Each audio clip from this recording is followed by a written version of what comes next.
विपरीत स्वभाव होने के बावजूद गहरा प्यार। कुछ ऐसी ही अनूठी कहानी है बाघिन सीता और बाघ चार्जर की। ये दोनों जंगल में इस तरह जिए मरे मानो साथ ही जीने मरने की कसम खाई हो। बांधवगढ़ टाइगर रिजर्व मध्य प्रदेश में आने वाले पर्यटक आज भी इन दोनों की प्रेम कथा को सुनकर रोमांचित हो उठते हैं। सीता पर्यटकों को अलग अलग पोजेस देती थी, बहुत ही एक्सट्रोवर्ट थी, और charger charger was very aggressive. Jeeps देखकर ही वो उनके पीछे पीछे दौड़ता था और उन पर अटैक करता था। उसके लपकने और आक्रामक स्वभाव के कारण ही गाइड्स ने उसे चार्जर नाम दिया था।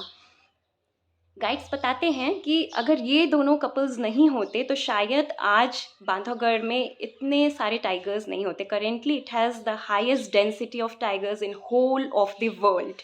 बांधवगढ़ में 1990 के आसपास पूरी तरह एकदम मतलब बहुत ही कम हो गया था tiger population, and this was the only couple left.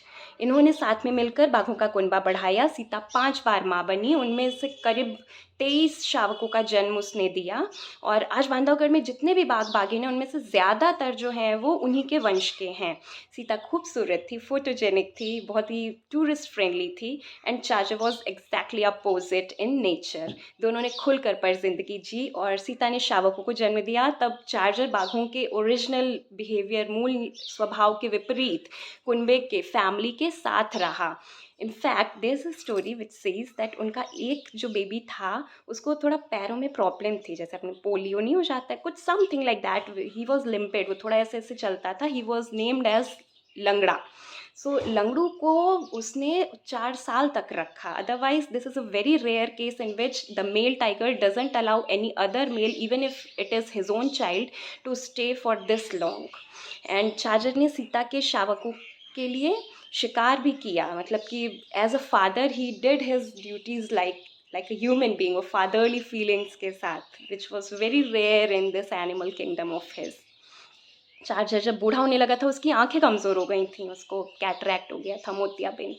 तो सीता अपने शरीर से छूकर उसको आगे का रास्ता दिखाती थी, ऐसे टच करके। They only have paws, no they not have वो, they don't have these hands, तो ऐसे अपने टच कर करके उसे आगे का रास्ता गाइड करती थी वो। और शिकार करती थी वो तो लात के साथ में अपना जो भी खाने का है मीट एंड ऑल वो उसको भी देती थी। 1998 में चार्जर लगभग 16 साल का हो गया था। He was now old. उसके दांत भी टूट गए थे, तो वन विभाग के अधिकारियों ने उसके लिए एक एंक्लोजर बना दिया था फॉर सेफ्टी पर्पस।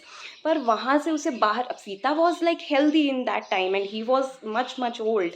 तो Sita was outside when she would उसको पुकार लगाती थी तो बहुत ही ज़्यादा एग्रेसिव हो जाता था वो, और बहुत व्याकुल होकर वहाँ पे ऐसे पॉज ऐसे ऐसे अपने करता था इंक्लोजर में। एंड मे बी वो जुदाई नहीं सह पाया और व्हाटएवर, एंड बहुत ही कम दिनों में उसने दम तोड़ दिया। उसने चार्जर ने जहाँ पे दम तोड़ा था उस स्थान को चार्जर पॉइंट कहते हैं।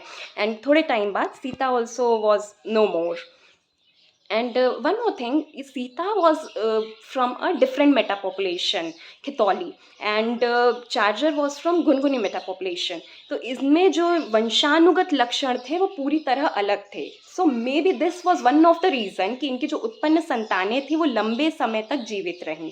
सी now human beings also if they are related as cousins या कहीं से ऐसे फैमिली ट्री से ज्वाइन हो रहा है तो वो वाले जो ऑफस्प्रिंग्स हैं वो उतने हेल्दी नहीं माने जाते। एंड जितना ज़्यादा अपना कोई कनेक्शन नहीं है उतना ज़्यादा हेल्दी ऑफस्प्रिंग्स का रहता है possibility.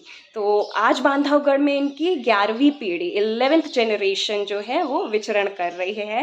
And may their tribe keep on increasing, may our generation, coming generation, take the pride and have the opportunity to witness and enjoy these magnificent creatures.